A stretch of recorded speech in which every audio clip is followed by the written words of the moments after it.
Estimado doctor, buenas tardes. Muchas gracias por estar con nosotros, maestro. Gracias. Aquí estamos listos y atentos para continuar con el seminario. Va- Le quiero dar la bienvenida también, agradecer que nos está impartiendo, pues justamente esta actividad, este seminario, no este curso breve, pero pues profundo con respecto al tema de la ideología en la obra de Paul Ricoeur, y bueno, en diálogo también con su propia trayectoria, su propia experiencia, discutiendo, bueno, desde diversas perspectivas, sobre todo como en un diálogo, no en una confrontación también con lo referente al ámbito del conocimiento científico, no tal cual el tema de la exposición de esta tarde, que tiene que ver con la historia de las ciencias y la ideología. Entonces, sin más, maestro, muchas gracias por estar con nosotros. Le doy la palabra, maestro. Muchas gracias. Su micrófono, doctor. Su micrófono está cerrado. Bueno, buenas tardes a todos. Vamos a dar inicio a la tercera y última conferencia sobre el problema y la relación que existe entre la ciencia y la ideología. Eh, de hecho, de hecho, quiero repasar rápidamente para poder entender esta parte de la conferencia. El repaso es muy sencillo. La primera definición que va a trabajar Ricoeur tiene que ver básicamente con el problema de la falsa conciencia. Y ahí entrábamos en un debate que no lo solucioné y que hasta ahora lo voy a poder solucionar en términos de qué es lo que pasa. Husserl, como muchos de los que son de alguna manera fenomenólogos, parten del análisis de la representación de la conciencia. O sea, es la conciencia la que nos permite vincularnos al mundo. Esta conciencia que Brentano de alguna manera estuvo también reflexionando y se dio cuenta de que no podía existir conciencia sin su vínculo, sin su objeto de estudios, esta vinculación tan estrecha, nos llevó a un problema. El problema es que Husserl, como igual que todos los fenomenólogos, piensan que el vínculo es transparente. Nada más falso que eso. La conciencia no es transparente a la representación que se hace del mundo. Y esta no transparencia habría un problema de entrada, el problema a la ideología. Dejamos de alguna manera en suspenso ciertas respuestas a este planteamiento del que de alguna manera los fenomenólogos y muchos incautos parten de que la conciencia es transparente. Ya de hecho, Gabriel Marcel se ocupó de mostrar cómo la conciencia manipulada, la conciencia vinculada al nacionalsocialismo, se veía de alguna manera entrampada en la ideología. Es esta perversión de la conciencia la que hacía aparecer como si fuera un caso excepcional. No es un caso excepcional. Ya Marx lo había planteado desde el principio que la conciencia es fundamentalmente una representación enajenada del problema. ¿Y cómo hago esta afirmación tan fuerte? La voy a hacer en relación a una acusación que aparentemente no probó Marx, pero que sí la dejó en el aire. Él afirmaba que Hegel ve las cosas de cabeza, ve las cosas invertidas, pero esto aparentemente no era ideología, sino era una mala percepción del mundo de la vida. Quiero decir que sí es una ideología, ¿sí? Entonces, quiero dejar esto abierto porque este es el tercer problema que vamos a enfrentar, el problema de la historia de la ciencia y el problema de la filosofía. ¿Por qué estos se compaginan? Porque en la propuesta de Ricoeur, todos estos son discursos, ¿sí? Todos son discursos. Y como tal, el discurso siempre entra entrampado en el mundo de la ideología. Entonces, ahora sí entramos a un fuerte debate que es entre ciencia como discurso y la ideología como discurso. ¿Esto a qué nos lleva? a una tercera afirmación, y esta sí está ya en el capítulo primero del tomo del Capital, que les decía yo que en la segunda, que era importantísimo que estuviera avalada por el tomo del primero del Capital, no lo había avalado. Ahora sí. Y es porque ahora la ideología la considera como discurso. Y aquí aparece un problema de entrada. No todo lo que se dice científico es científico. Y no todo lo que se dice ideológico es ideológico. Entonces, aquí es delimitar claramente la frontera entre lo científico y lo ideológico. Pero no solamente eso, sino la afirmación fuerte de Marx de que Hegel veía las cosas de cabeza es una afirmación fuerte en relación a la propia filosofía. La filosofía es ideología. ¿Sí?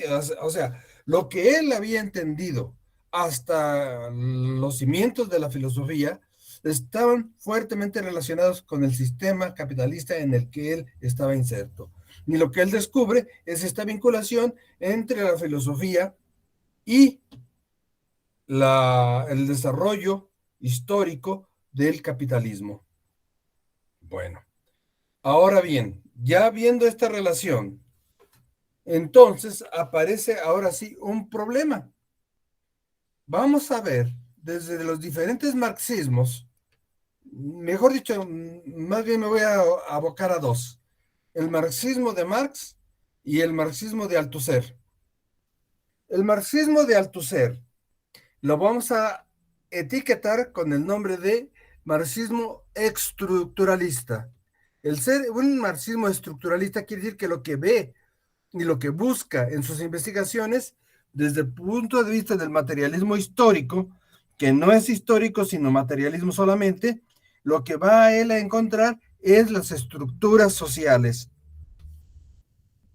Y lo que va a ver Marx desde su punto de vista materialista es esta dinamicidad del sistema, dinamicidad que enmarca y que de alguna manera permite observar toda esta vinculación con los otros modos de producción.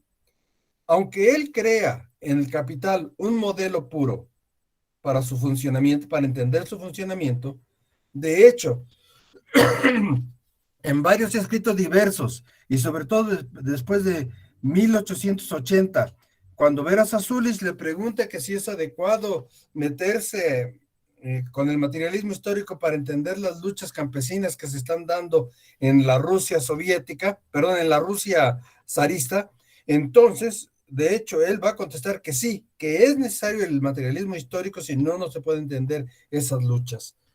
Con ello, estamos ante dos materialismos históricos. El materialismo que pone el énfasis en las estructuras y el materialismo que pone el énfasis en la dinamicidad del sistema. Tenemos que lo que estudia Marx en el tercer tomo del Capital, o lo que estaba estudiando y que lo sorprendió la muerte, es esta dinamicidad que le vamos a llamar perecuación de capitales. Y lo que está estudiando Althusser es la estructura de la sociedad y le vamos a llamar más bien estructuralismo que marxismo. Entonces, esta diferencia es importante porque son dos ópticas diferentes de la misma materialidad histórica que están analizando los dos. Cuando Althusser consigue introducir a través del estructuralismo marxista, introducir el marxismo en la universidad, es obvio que está introduciendo un materialismo estático, ¿sí? Está introduciendo las estructuras, mientras que Marx, en el movimiento y en los movimientos sociales, que va a distinguirlos de los movimientos sociales anteriores de tipo utópico, y él va a proponer el materialismo de tipo dinámico, vamos a ver que van a ser dos propuestas diferentes. Es contra ellos que están luchando, pero de ninguna manera se entrampa en las estructuras, sino todo el tiempo lo vuelve dialéctico. Entonces lo que tenemos aquí es un materialismo dialéctico y un materialismo estructural. Y cuando se oponen los dos en el análisis de una determinada realidad, lo que encontramos es que aparece nuevamente en el discurso, aparece la ideología. Son discursos ideológicos que nos deforman la realidad, nos hace entender la realidad de forma totalmente tergiversada. Entonces tenemos, ahora sí, si repasáramos todas las tres conferencias que tuvimos, entonces la primera se basaba en la falsa conciencia y en el análisis mostramos que la conciencia sí se entrampa porque la representación que hace es falsa. Necesitamos la crítica como un elemento que nos ayuda a salvar este obstáculo que se nos presenta en el análisis y que Husserl no lo pudo hacer. Con esto estoy diciendo fuertemente, estoy afirmando fuertemente el entrampamiento ideológico. Heidegger tampoco lo pudo hacer, a pesar de que en algunas situaciones es muy radical en su análisis. Sin embargo, sus vínculos con el sistema que en ese momento se estaba instaurando en la Alemania de las entreguerras, pues lo que vamos a encontrar, de hecho, es un discurso ideológico que lo vemos desde el punto de vista filosófico. Bueno, con esto está en entredicho la libertad que tenga la filosofía de liberarse de la ideología.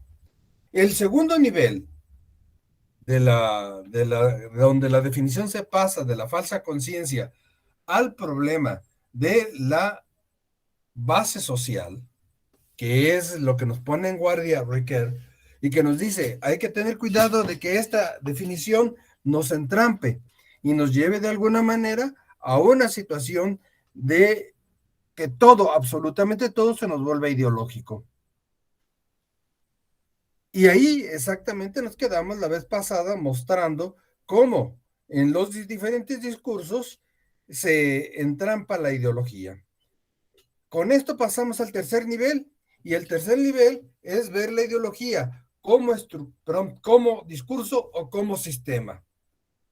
Esto no lo propone Ricoeur, pero lo toma de un contemporáneo suyo, un canadiense, que había escrito sobre estas dos situaciones y las reflexiona. Yo quiero llegar a ese tercer nivel, en donde el discurso y el sistema se pueden o se vuelven ideológicos. Y con esto, ¿qué estoy tratando de decir? Estoy tratando de fijar una línea muy endeble, divisoria, entre lo que es ciencia y es ideología. ¿Por qué esta línea? Porque es lo que nos da la posibilidad de llegar a la verdad, o es la posibilidad de lo que nos da a llegar a entender que la sabiduría no es ideología. Ese es básicamente el problema que estamos debatiendo ahora. Paul Ricoeur llega a 4 conclusiones importantísimas, en donde a partir de ellas trata de decir que no es ideológico el discurso filosófico. El problema central de donde él está partiendo, y nos lo había advertido al principio de su texto, nos está advirtiendo que él va a tratar de hacer lo mismo que Marly-Ponty, que es mantenerse marxista. Yo quiero, en este sentido, advertir varias cosas. Primero, necesitamos una conciencia crítica. La crítica nos da la posibilidad de salvarnos de ciertos discursos ideológicos, pero también nos pueden trampar, ¿sí?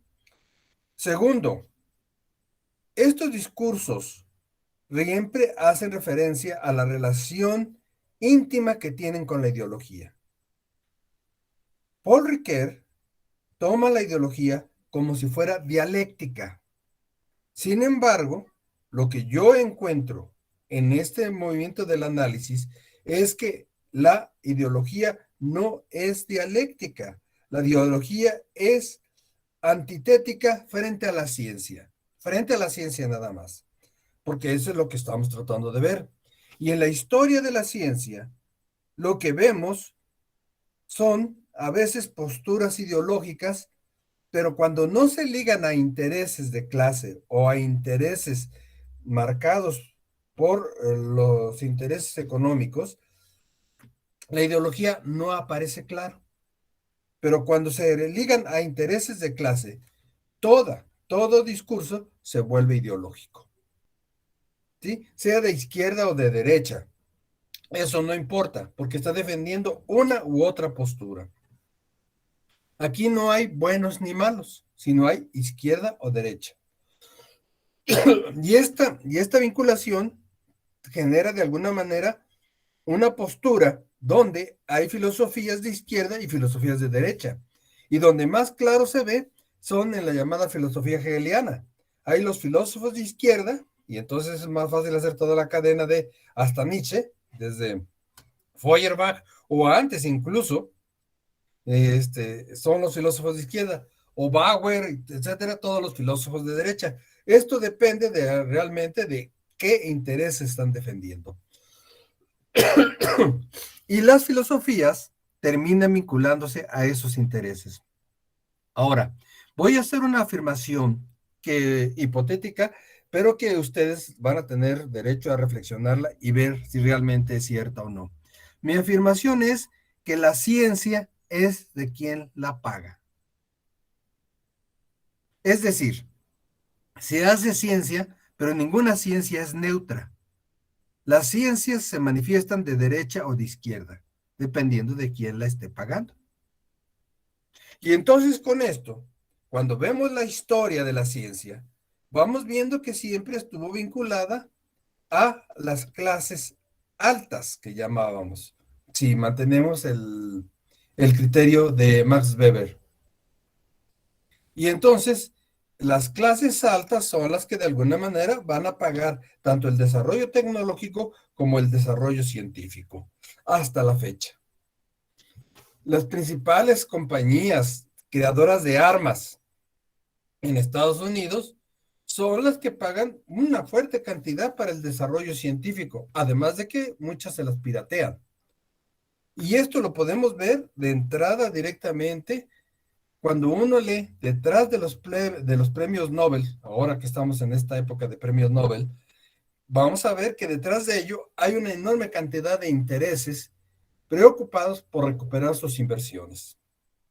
Entonces, tenemos así una historia de la ciencia bastante opaca, oscura, y una historia de la ideología que hasta ahora empezamos a entender el discurso ideológico.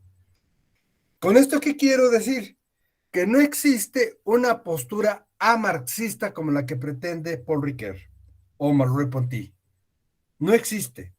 Lo que existe es que frente a ellos vamos tomando posturas y decisiones, unas cada vez más cercanas a la verdad en el sentido de izquierda o más cercanas al engaño, en el sentido de derecha.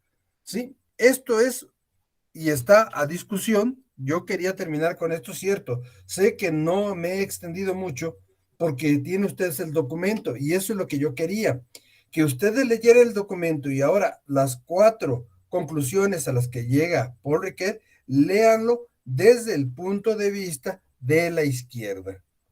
¿Qué significa esto?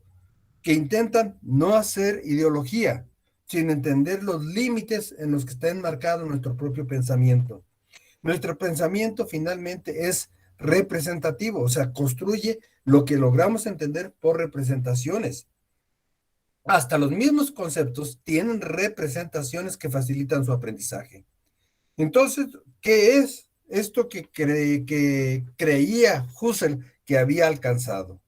Pues esto que creía Husserl que había alcanzado es una manera de conceptualizar el proceso del conocimiento.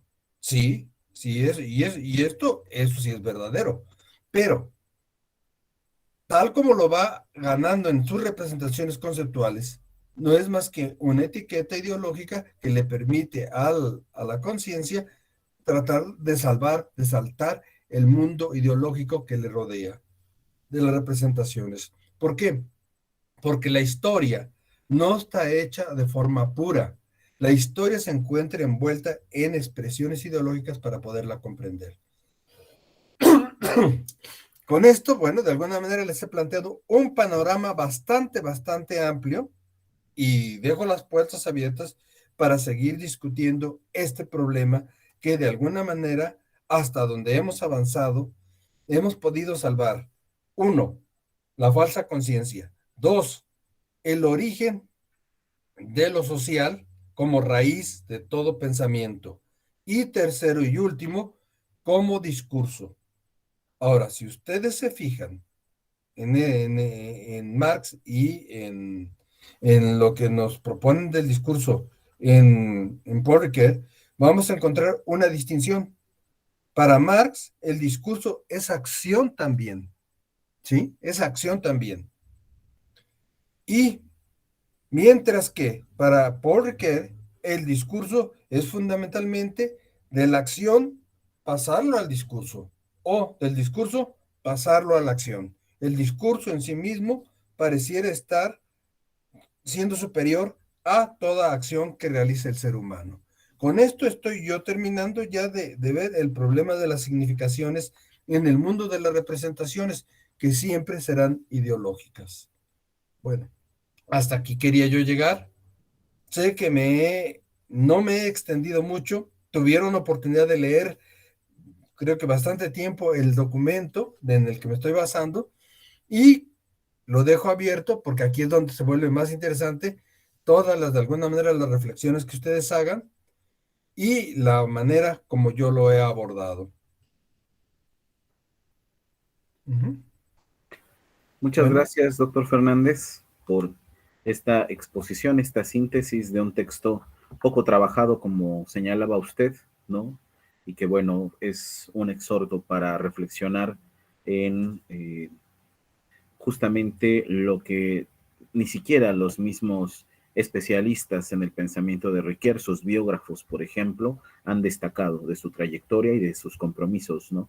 Y sobre todo, como pues cierto. siempre nos lo ha mostrado usted en sus cursos, pues asumiendo usted una postura crítica también frente a su maestro, que eso también pues es muy enriquecedor para nosotros, ¿no? Bueno, antes de que pudiera yo también plantear algunas preguntas, quisiera darle la palabra a los compañeros, las compañeras del seminario, ¿no? A quienes nos acompañan, si tienen algún comentario, alguna pregunta, con toda libertad, si gustan abrir su micrófono para escucharlos.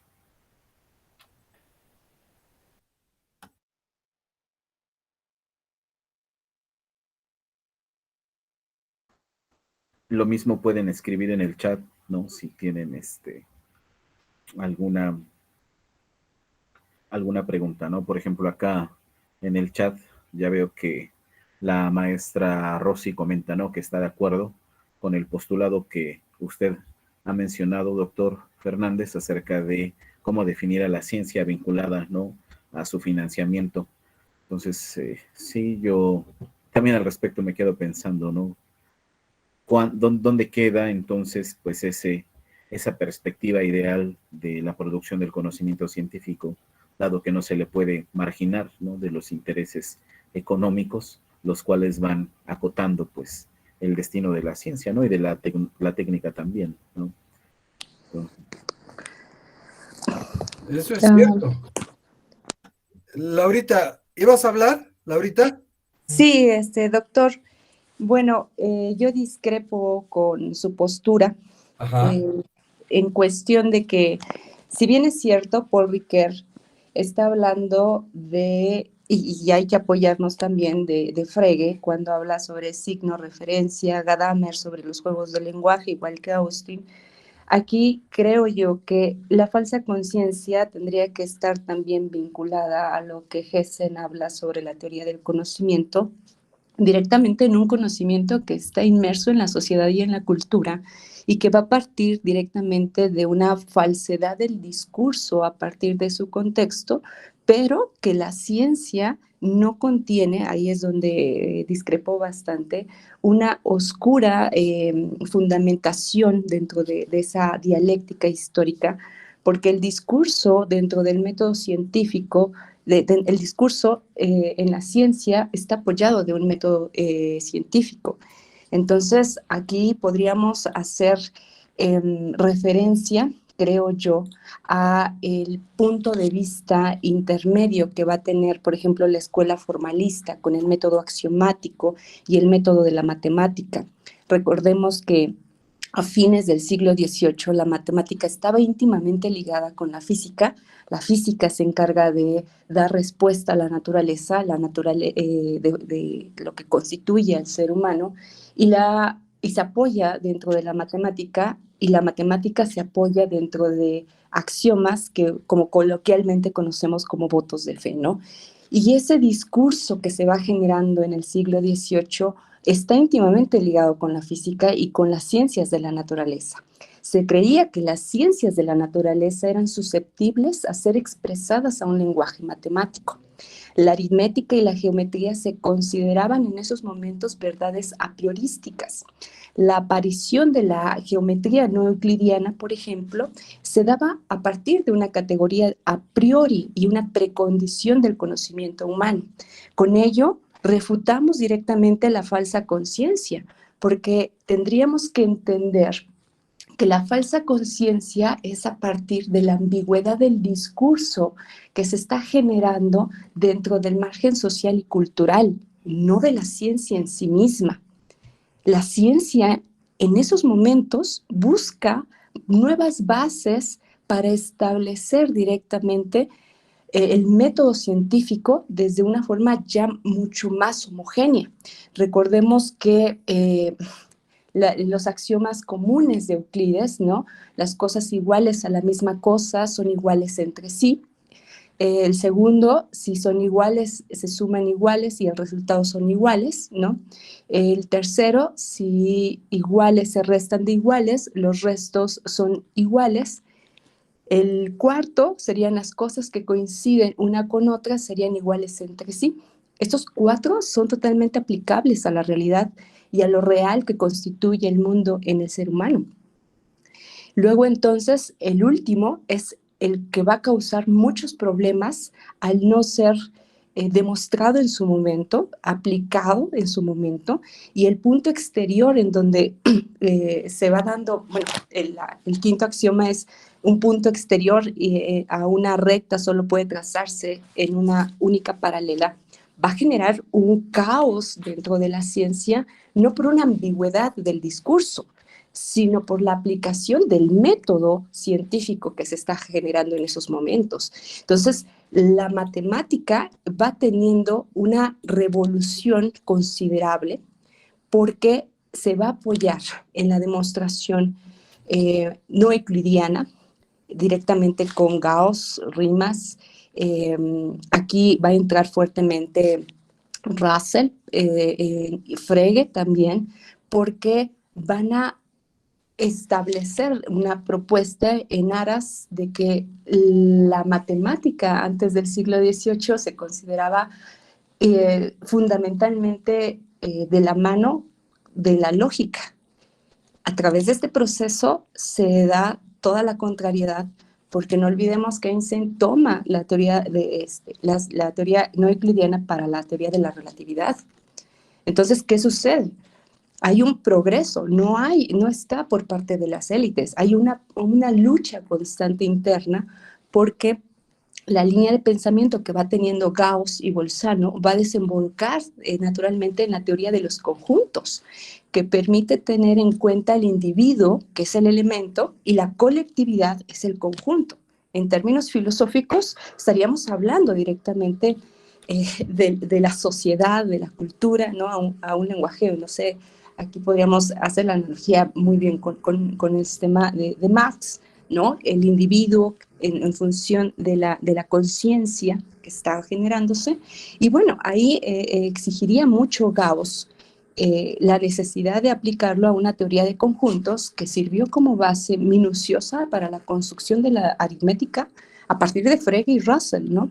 Y dicho esto, la base de la fundamentación matemática pues va a estar totalmente anclada al método científico. Creo yo que ahí podríamos decir, ¿no?, que la historia no es opaca, no es oscura, no pertenece a élites. El problema es que el individuo tiene una falsa conciencia a partir de una decadencia del conocimiento que tiene en su contexto y que se va alimentando directamente bajo una ambigüedad del discurso que no tiene un método científico. Estaríamos hablando frente a falacias. Y bueno, la reproducción del método, de la reproducción científica, por otra parte, tendríamos que saber un poco que México depende directamente de la toma de decisiones de Estados Unidos. México trabaja con tecnología de casi 10 años aproximadamente, trabajamos con tecnología totalmente obsoleta. Tiene que ver más con una aplicación del recurso, ¿no? Micro y macroeconómico en nuestro país. Entonces, sería otro problema directamente sobre una administración y gestión de proyectos totalmente aplicables a los contextos que son reales, ¿no? Por mi parte, ese sería mi aporte. Mira, me parece muy, muy, muy interesante esto que tú estás diciéndonos, porque nos ayuda a entender con mayor precisión el problema de la discusión que estamos haciendo con el documento de Paul Ricoeur. Primero, yo dije que la relación entre ciencia e ideología no es una relación dialéctica, sino una relación binaria en donde a la hora que aumenta la ciencia, disminuye la ideología. A la hora que aumenta la ideología, disminuye la ciencia. Y esto se da en la historia. No se da en abstracto, se da en concreto. Y te puedo ir poniendo muchísimos ejemplos donde vamos a poner la enfermedad de las vacas locas. El único lugar donde se estaba haciendo investigación sobre esta enfermedad era en México. Y México desarrolló la vacuna para las vacas para que no se contaminen. Y es Inglaterra la primera que le compra a México todas las vacunas. Entonces, ahí no podemos decir, es un problema ideológico. No. O sea, yo lo único que digo es que la ciencia, en la medida en que aumenta el conocimiento científico, disminuye el conocimiento ideológico. No está separado. O sea, si tú separas la ideología de la ciencia, ya no pudiste entender esta dinamicidad propia de la ciencia. ¿Sí? Ahora, el gran problema, y tú leíste conmigo a Gastón Bachelard, en donde él no plantea el problema de la ideología, pero plantea el problema de los obstáculos epistemológicos. Tú me citaste a 6 lingüistas, y pareciera así la citación que no son ideológicos. Claro, si los citas en pureza, le quitas toda la raíz, toda la raigamen social que lo produjeron. Pero si tú lo sitúas históricamente y en el contexto cultural, sobre todo en la Inglaterra del siglo XX, que son estos lingüistas que tú me citaste, te vas a encontrar problemas ideológicos, pero garrafales. Te pongo un ejemplo, Frege. Frege defendía el entender al ser humano más evolucionado en Inglaterra y el más atrasado en África. Esta visión, desde donde estaba yo estudiando el problema del lenguaje, no aparece en el lenguaje tomado en zona pura. Entonces, podríamos ir viendo cada uno de los que me fuiste citando, pero volvemos a caer en el mismo problema. Cuando avanza el pensamiento científico, disminuye el pensamiento ideológico. Cuando avanza el pensamiento ideológico, disminuye el pensamiento científico. Y no es porque en ese momento se pongan más científicas los individuos. No, esto depende del desarrollo histórico-social de toda ciencia. Dime una sola ciencia que no sea histórica social, incluyendo a Euclides, que me hablaste de él, o incluyendo a Pitágoras. Y te vas a encontrar que ellos no consideraban seres humanos a los que no eran griegos. Y en ese contexto desarrollaron su matemática, y la matemática ligada a la música. Pero ¿quiénes eran capaces de hacer y entender matemáticas y hacer música? Los griegos. Entonces te vas a encontrar con estos problemas siempre. El problema, para situarlo ya en concreto, yo no niego el avance de la ciencia. Incluso hasta en su muerte, Einstein trató de resolver el problema de Dios a través de la matemática. ¿Sí? Y siguió tan preocupado en eso que así se murió. Pero el problema que yo te lo planteo históricamente, nuevamente volvemos a las situaciones, a las raíces históricas. Cuando te dicen, cuando vino la primera vez el Papa a México, te dicen todos los medios de comunicación. Eso me acuerdo perfectamente porque no estaba yo en México. ¿Sí? Pero me acuerdo perfectamente, ¿por qué? Porque decían, el 95% de los mexicanos son católicos. Eso no es cierto. Y nunca ha sido cierto. Y aunque venga el Papa, y aunque muchos protestantes hayan ido a ver al Papa, no se volvieron por ese acto de irlo a ver, se volvieron católicos. Había que aprovechar, el Papa no salía desde un poquito antes de que Mussolini le quitara los estados a Pío XII y dejó de salir. Pero eso no significa, y lo volvemos a decir, que del solo ir a ver al Papa te vuelva católico. O sea, las trampas de la ideología están en el contexto social, no fuera de él. Si tú me planteas que 2 más 2 son 4, yo te digo correcto, eso es ciencia. ¿Por qué? Porque lo estás sacando del contexto. O sea, lo vuelves abstracto y está bien. Es así como procede la ciencia. Pero si tú lo pones en las raíces concretas que le dan origen al 2 más 2 son 4, que te tienes que remontar a la Grecia del siglo III o a la Grecia del siglo V, entonces tú te vas a dar cuenta que tiene raíces históricas concretas. Y ahí el problema entonces hay que debatir si el origen es en una comunidad de organización simple o una sociedad compleja. Si es una sociedad simple, lo que tú tienes ahí es cultura. Y entonces hay que distinguir entre ciencia y cultura. Porque muchas de las cosas científicas que hablamos son producto de la cultura, aunque ahora sea la ciencia la que enriquece la tecnología.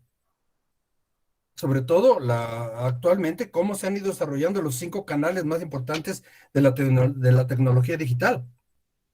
Pero esto nos enfrenta a un problema serio. El problema es, ¿qué hacemos cuando la filosofía se enraiza en la sociedad? Y te lo planteo al revés. Nosotros no, para hablar de la UAP, nosotros no produjimos, y esto fue una discusión muy fuerte en las academias que teníamos, no podemos hacer filósofos abstractos, filósofos que no se comprometan con su medio social. Parece que entramos en una contradicción, y te lo digo porque así se planteaba.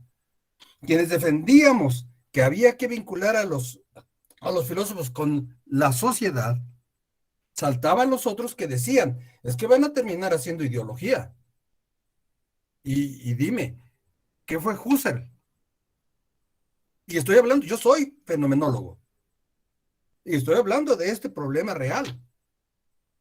Entonces, tenemos aquí un problema. ¿Cómo entendemos la relación? ¿Cómo entendemos la relación entre ideología y ciencia? Eso es lo que trato yo de ir avanzando poco a poco. Por eso primero hablé en la primera parte de la falsa conciencia, en la segunda parte de las raíces sociales de toda ideología y en la tercera parte en las raíces lingüistas y concretamente de los discursos en la ciencia. Fueron 3 niveles que se hicieron muy complejos y que yo no estoy diciendo que no exista la ciencia, eso jamás. Pero la ciencia no puede decir, y te lo planteo porque lo dijo Einstein, y ya después reconoció y él mismo se echó para atrás, cuando dijo, yo no soy responsable de la bomba atómica. Oye, espérame, tú descubriste cómo desintegrar el átomo. Y el de haber descubierto no es que tú hayas querido derrotar a Alemania, y que después en las manifestaciones que hacía, él sí quería derrotar a Hitler, no a Alemania. Pero esta distinción fue que derrotó a Hitler y derrotó a Alemania. No lo podía separar. Y esto, incluso en su texto de manifestación, donde él asume la responsabilidad del átomo, pero no de su mal uso, y esto es lo interesante, fue como él se deslinda de ser el responsable de destruir a las dos ciudades de Japón, y Nagasaki, Hiroshima y Nagasaki, ¿sí? Pero no se deslinda de protestar por el mal uso que está haciendo Estados Unidos. Pero él sabía que estábamos en guerra. No puede, o sea, lo que quiero que veas es esta conciencia desgarrada que tuvo que vivir Einstein protestando en las universidades de Estados Unidos, protestando contra la guerra. Y entonces te das cuenta de que el científico es un ser humano que va a vivir desgarrado frente a... El problema es ese. Tú eres filósofa y vas a trabajar como filósofa. Pero cuando educas, cuando pasas a educar, cuando pasas a transmitir el conocimiento, tienes que mantenerlo en abstracto. Porque si lo haces en concreto, automáticamente tú dices, el método no es ideológico. No, hay métodos ideológicos. Y en este caso te puedo mostrar el de Max Weber, que era el método comprensivo. El método de Durkheim. O sea, los métodos también se involucran dentro del contexto de las ideologías, porque es quien te paga. Y a ti te paga un Estado. Ahora, el Estado se presume de izquierda. Bueno, eso es cierto. Y en Puebla, el que gobierna es uno de izquierda. Aunque, y te lo pongo en contexto porque es público, este gobernador le dio con todo al que era presidente municipal, que también era de izquierda. Por eso ganó el de derecha. Y nos damos cuenta, no estamos libres de eso. Nuestras acciones, nuestras preocupaciones, nuestras búsquedas, nuestras inquietudes nos marcan en una cultura, en una historia concreta. Y entonces no nos dejan fuera de la ciencia, como tampoco nos dejan fuera de la ideología. Y la presunción, que es donde yo puse el dedo en la llaga, la presunción de Marie-Louise y de Paul Ricoeur de escaparse de la ideología con un discurso que no es ideológico, eso yo es lo que planteo. Es dudoso, porque tanto a él como a mí me pagó el Estado para que yo hablara y discutiera. Sí, sí, sí se entiende la raíz. O sea, el decir que existe una ciencia pura sola, eso es falso. Y el decir que existe una ideología pura es falso. Existe una ideología entramada con la ciencia. Y que es, como responsables de eso, como maestros, como profesores, ¿cuál es nuestra responsabilidad? Hacer que avance la ciencia y no la ideología.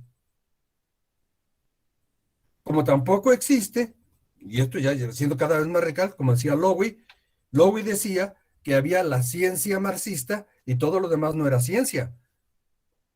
Eso es ideología. ¿Sí? Entonces, te estoy poniendo ahorita los ejemplos más claros que tengo ahorita en la memoria, donde nos encontramos con estos problemas en concreto. Yo digo, mi propuesta es esa, que hay una relación bien implicada de la ideología y de la ciencia. ¿Por qué? Porque ambos son productos de las sociedades complejas. Ambos tenemos intereses. Sí, yo estoy de acuerdo con ello, no, no lo podemos negar, pero no creo que exista concretamente una ambivalencia en cuanto a la ideología y la ciencia. Van de la mano, y aquí recordemos a Descartes cuando habla de la intuición, que es fundamental, por ejemplo, en la matemática, a partir de la deducción y de los resultados que va obteniendo. Se va dando a partir a la par de la misma necesidad social y con la necesidad de develar la falsedad en cuanto a la forma de comprender lo real y la realidad. Y aquí podemos, por ejemplo, analizar sobre la cosmología y la matemática de Descartes, que fue íntimamente ligada sobre las reglas que sancionaba directamente en el discurso del método donde enfatizaba los aspectos analíticos y deductivos, pero también la búsqueda de nuevos principios. Luego, entonces, tiene que ir de la mano. Claro, cada disciplina, cada área va a estar con una metodología, con un método, ¿no? Pero en el caso de la ciencia, directamente en Descartes, hay una configuración de la reflexión moderna sobre, por ejemplo, la ciencia, que no es nada despreciable, que pone muchas veces a cuestionar a los humanistas en una contraposición epistemológica, en una metodología empírica de aproximación sobre podría decirse, un suspiro muy marcado sobre Aristóteles y los escolásticos, ¿no? Con el rigor y la claridad de esas ideas que fueron esenciales para edificar directamente el racionalismo moderno, ¿no? Ahí yo considero siempre de vital escenario que la ciencia tiene, sí, un método basado en una cultura, en una sociedad, que va a aplicar hipótesis siempre cuantitativas y cualitativas en una atmósfera donde el discurso siempre va a ser, a partir de las ponencias que usted proporcionó y de las lecturas, siempre se va a dar ahí una ambigüedad del discurso, esa falsa conciencia de cómo está conociendo, porque no se da esa dualidad, ¿no? O sea, estamos como limitados en aras de establecer ese diálogo, porque el número es una representación que va totalmente a ser fáctico en determinados modelos que muchas veces no se comprenden, ¿no? Y en otras tantas, bueno, simple y llanamente se omiten. Entonces, yo ahí, yo más tengo la postura, es que vamos de la mano. Y es una dialéctica en aras de una retroalimentación continua. Por eso llegamos a lo que comprendemos como innovación. Y la innovación dentro no es del todo, es en una pequeña parte del todo, ¿no? Ese sería mi aporte. Sí, totalmente de acuerdo. Sí. Muchas gracias. Le doy la palabra al doctor David, por favor, para poderlo escuchar. Ok. Yo quisiera... ¿No? ¿Tu micrófono? No. Y abordar esta cuestión. Ahí está. Desde 3 puntos de vista. Creo que no se puede separar la cuestión de la conciencia, la ciencia y la ideología, porque están íntimamente relacionadas. Pero me gustaría más que lo viéramos desde una perspectiva histórica, y en esa, necesariamente, primero fue la conciencia, antes que la ideología y antes que la ciencia. Al igual que la religión fue primero que la filosofía, y al último fue la ciencia. Así, en este orden se pueden separar. La conciencia, si nos remitimos a algunos de los postulados fundamentales de Marx, Lenin y Engels, pues no es más que la materia más altamente organizada o la forma superior de organización de la materia. Y si lo viéramos desde los puntos de vista neurofisiológicos, bioquímicos y otros, pues también corresponde a esto, a una forma altamente organizada. Pero la conciencia no se ha estudiado nada más desde estos puntos de vista. También los místicos la han estudiado. Las religiones han estudiado lo que es la conciencia, lo mencionan, filósofos budistas, orientalistas también lo mencionan, y realmente vienen a caer en lo mismo. Es un estado superior de organización de esto que nos permite conocer. La ciencia a su vez nos permite conocer y a su vez permite distinguir lo que es subjetivo y objetivo y otras cosas. La ideología también aborda estas cosas, lo subjetivo. La religión también lo aborda así, y negar lo anterior sería, yo creo que una falacia. Se tiene que abordar el estudio de la relación entre la conciencia, la ideología, las ciencias, desde una perspectiva histórica y también con las posibilidades que dan las ciencias sociológicas. Todas estas son susceptibles de estudiar por la filosofía. Sin embargo, si nos ponemos a estrictos, la filosofía no ha podido abordar todo. no ha podido dar soluciones a todo, como la religión tampoco pudo dar todas las explicaciones, y a veces la ciencia tampoco.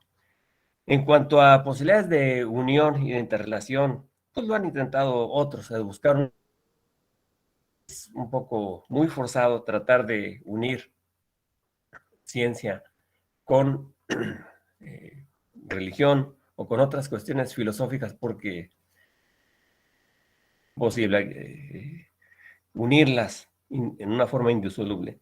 Lo ha intentado, lo explica Bunge y lo han intentado otros.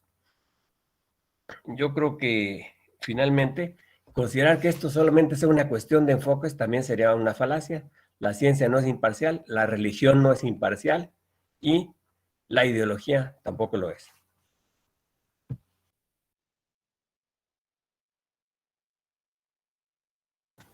Su micrófono, doctor Fernández. Su micrófono, gracias.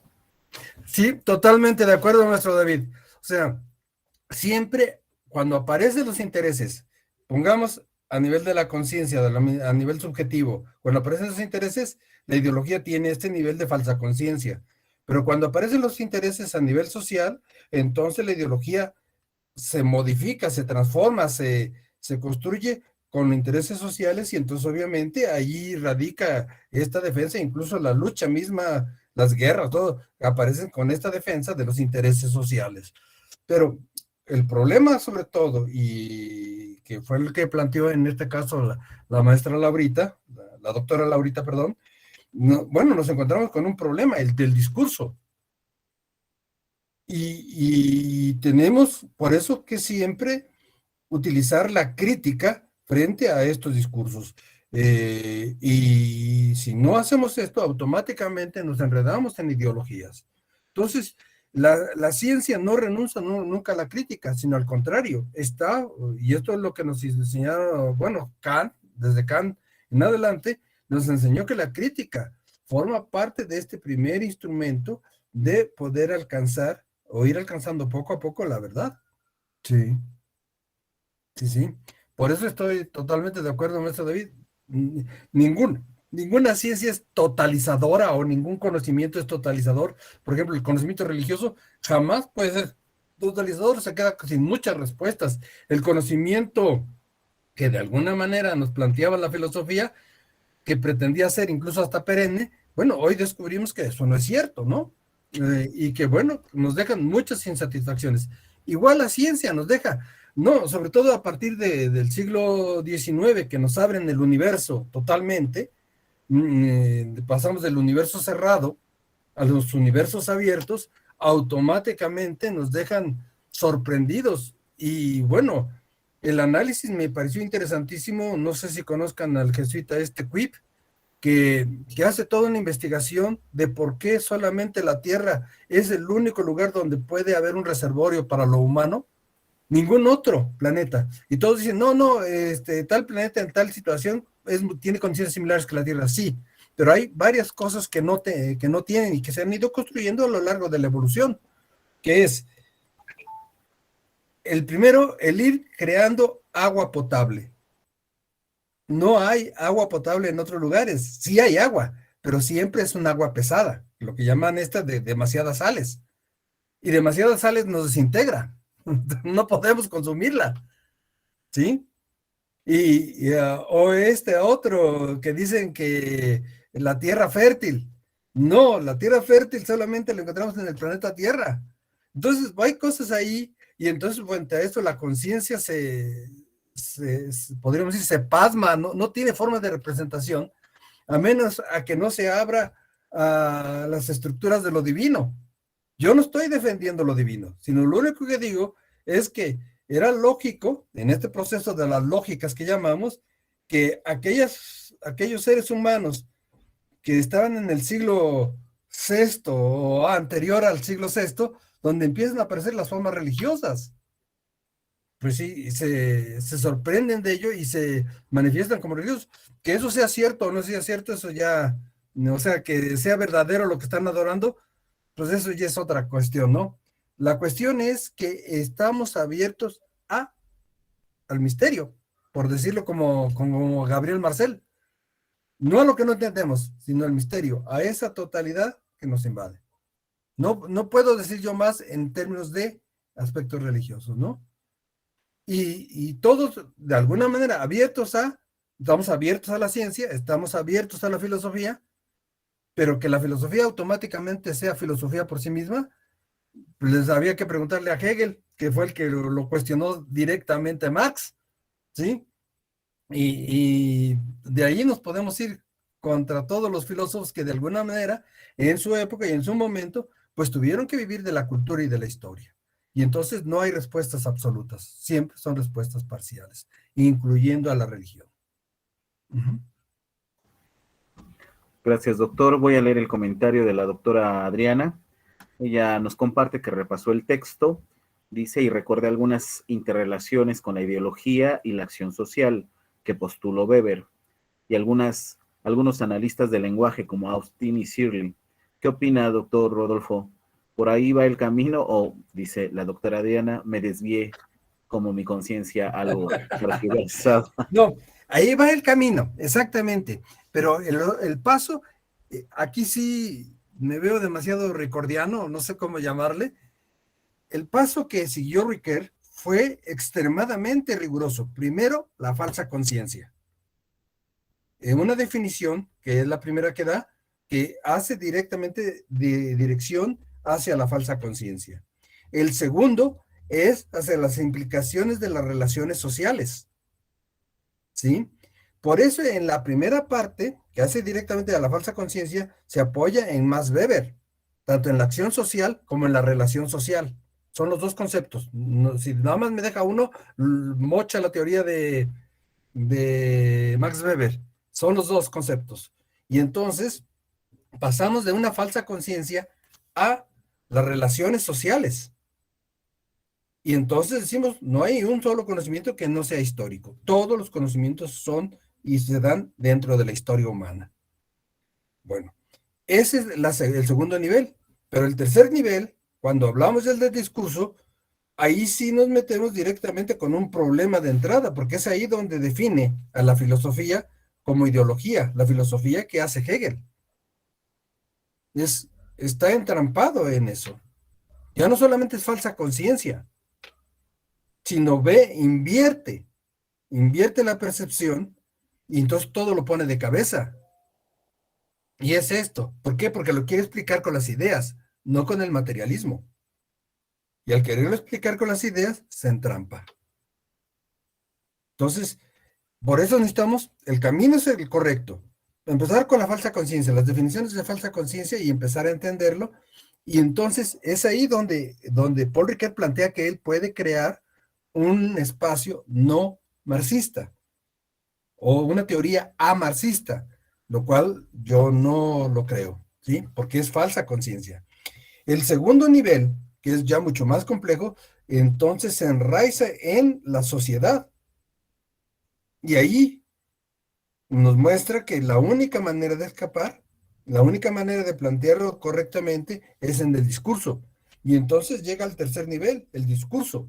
Y en el discurso, ahí no puede escaparse. Por eso nos pone esas 4 propuestas. Hay que leerlas con mucho detenimiento, a los 4 últimos corolarios a los que llega Paul Ricoeur. Porque se vuelve interesantísimo cómo intenta plantear un problema que yo lo veo en esta relación de oposición entre ideología y ciencia. Si dejas de hacer ideología, haces ciencia. Si dejas de hacer ciencia, haces ideología. Pero no se puede ver separado. Esa es mi propuesta en términos de lo que él está planteando. Muchas gracias, doctor. La doctora Adriana concluye ese comentario diciendo que efectivamente coincide con el concepto de ideología como falsa representación. Luego también está el comentario de la maestra Rossi, apoyando esta discusión que se tenía con respecto a la ciencia, qué se investiga, por qué, para qué. La ciencia está inmersa en un sistema político dado que sigue una ideología económica y social. Uh-huh. Por eso es tan difícil. Sí, perdón, doctor, sí. Sí, no, por mi afirmación de apoyarte. Por eso es tan difícil hablar de una ciencia no ideológica, porque está separando, cuando vive vinculada. Claro. Y en el fondo, perdón, antes de darle lectura al comentario del maestro Daniel, a mí me hace recordar una discusión muy contemporánea frente a, bueno, otro ejemplo que se suma a los que usted ya dio, la propia obra de la fenomenología, ¿no? O sea, Husserl defendiendo el aspecto de la fenomenología que hace de la filosofía ciencia perenne, ¿no? Y rechazando, pues, esa vinculación con la cuestión histórica. Hasta que en Crisis, ¿no? Ya en otro momento usted también nos ha dado un seminario al respecto, hasta que en Crisis hay como un replanteamiento, ¿no? Exacto, exacto. Es donde vuelve otra vez a reconsiderar todo lo que había firmado y se da cuenta de que no es así. Sí, sí, sí, sí. Bueno, leo el comentario del maestro Daniel. Lo que se cree configura por sí mismo una estructura simbólica que sirve como base y referente para dar significado y sentido a experiencias vitales, lo que constituye el origen cognitivo de la ideología. La ciencia surge en la búsqueda del saber, de conocer, pero su aplicación práctica es expropiada por el poder económico-político. La ideología en el ámbito político sirve para impulsar proyectos de sociedad de alguna manera utópicos, ¿no? Sí. Totalmente de acuerdo, doctor, en ese sentido. Miren, yo, para salvar un poco la hermenéutica que también se enfrasca en este problema de la discusión, Sí. yo también les propongo que un texto sacado de su contexto se vuelve un pretexto. ¿Sí? Yo sigo afirmando eso porque tenemos que hacer investigaciones de cómo vivían nuestros antecesores, sobre todo antes del siglo V, antes de Cristo. ¿Cómo vivían? ¿Qué hacían? ¿Cuál era sus técnicas, su ciencia para levantar las pirámides que levantaron? Entonces, bueno, tenemos que hacer todo un esfuerzo por mantenernos críticos ante ese problema del avance de la ciencia que desconocemos. Claro, sí. Sí, sí, y en ese sentido yo quisiera preguntarle, aprovechando muy rápidamente e invitando todavía a un par de participaciones, todavía tenemos unos minutos, una cuestión ahora que saca usted lo de la hermenéutica, si no es ella misma, pues este método o este camino que mejor nos puede mostrar esta alternancia que ya usted expuso entre ciencia e ideología, ¿no? Si de algún modo hay en ella algo que le permita ser no solo crítica, pues sino también como entrar a la descripción de fondo, ¿no? Porque Claro. decía usted, ¿no? Y eso estoy muy de acuerdo, que también abusar de la crítica o proponer que de lo que trata esta discusión solo es llevar el tema de la ciencia y de la ideología a la crítica, pues también refleja una ideología, ¿no? Sí.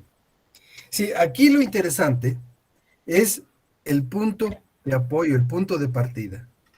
En una discusión, ambos se lanzan críticas. Y entonces nos advierte Paul Ricoeur, nos dice, la característica más importante de la ideología es que el propio autor de ella, el que está generando esa ideología, no se reconoce como ideólogo. ¿Sí? Y esto nos pasa a todos. Por eso, el que piensen que la crítica es solamente subjetiva, se entrampa. La crítica surge de los espacios que no están respondiendo a las necesidades concretas sociales. Y no es que responda a la mayoría. Pongo un ejemplo concreto, y esto porque está en debate fuertísimo. Se nos acaba de dar a conocer hace unos días un documento importantísimo donde denuncian a más de 3.200 sacerdotes violadores de niños. Pongo el título es amarillista si quieren, pero es cierto. Y entonces la pregunta que nadie se hace es, ¿qué viven los sacerdotes que terminan o siendo homosexuales, o siendo borrachos, o siendo pederastas? Y no estoy dando más opciones, porque se vuelve terrible el esquema de seminario donde se están formando. Se deja de ver al ser humano para ver solamente al culpable. Y eso es lo peligroso. Y miren, no porque esté en desacuerdo con el Papa Francisco. A mí me parece que sí, siempre se le dio prioridad a los sacerdotes, a los ministerios, etcétera, etcétera, y se les defendió y se les ocultó.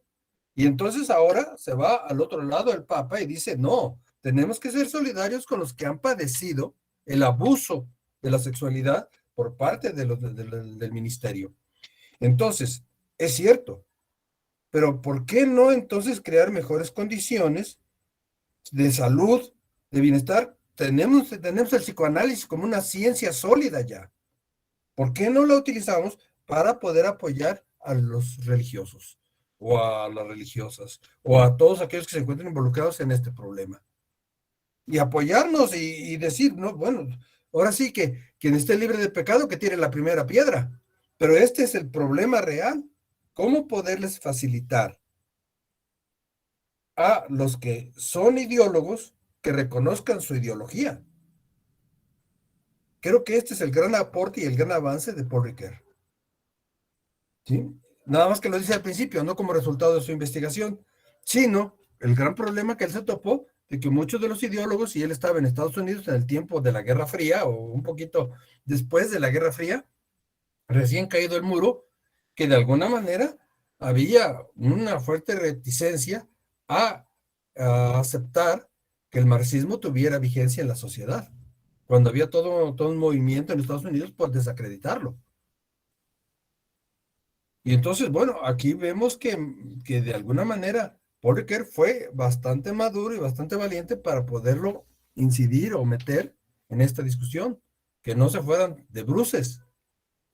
Pero, bueno, ese es parte del problema que ahora se plantea, ¿no? Mi buen Isaac. No sé si, no eludí la respuesta, traté de ser lo más directo posible. No, sí, totalmente. Y bueno, siempre con estos ejemplos muy reales, ¿no? Y a la mano, porque parece que saltan por todos lados, ¿no? Sí. Dentro de la ciencia, dentro de la religión, dentro de las instituciones educativas, Sí. políticas, ni se diga, económicas. Sí. Sí, cómo no, sí. Muy bien, doctor, pues yo en su exposición escuchaba que esta es la última sesión de cierre del seminario. Quiero agradecer, maestro, su disposición, a pesar de, pues, sus asuntos personales y su apretada agenda de trabajo, las cuestiones de salud y las cuestiones de enseñanza, pues, agradezco mucho que fuera posible que encauzáramos estas sesiones del seminario. Dejar abierta la invitación y aquí públicamente también invitarlo para que nos dé una última charla, si así lo considera, si usted puede acompañarnos también, porque la propuesta es crear un pequeño coloquio, ¿no? De participaciones sobre el tema que se expuso, que usted nos comentó, desarrolló en estas sesiones. Para la próxima semana o en 15 días, finalmente yo les estaré confirmando a sus correos.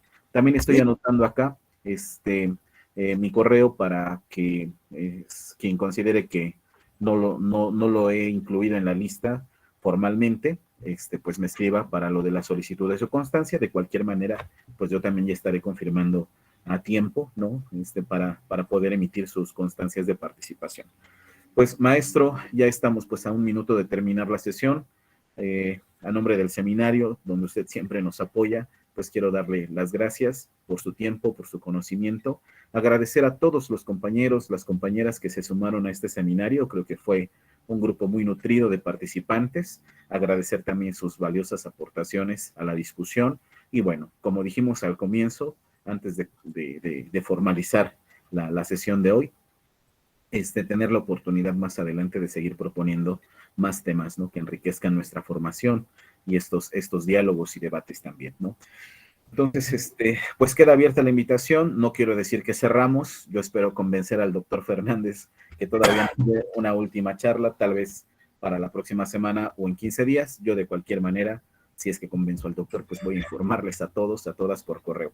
Y también del programa, del coloquio, en cuanto ya esté armado, para que también puedan acompañarnos. Después de eso, pues ya vamos a mandar a compartir las grabaciones del seminario para que ustedes puedan volver a consultar, para que puedan ustedes profundizar y también pues debidamente su constancia de participación.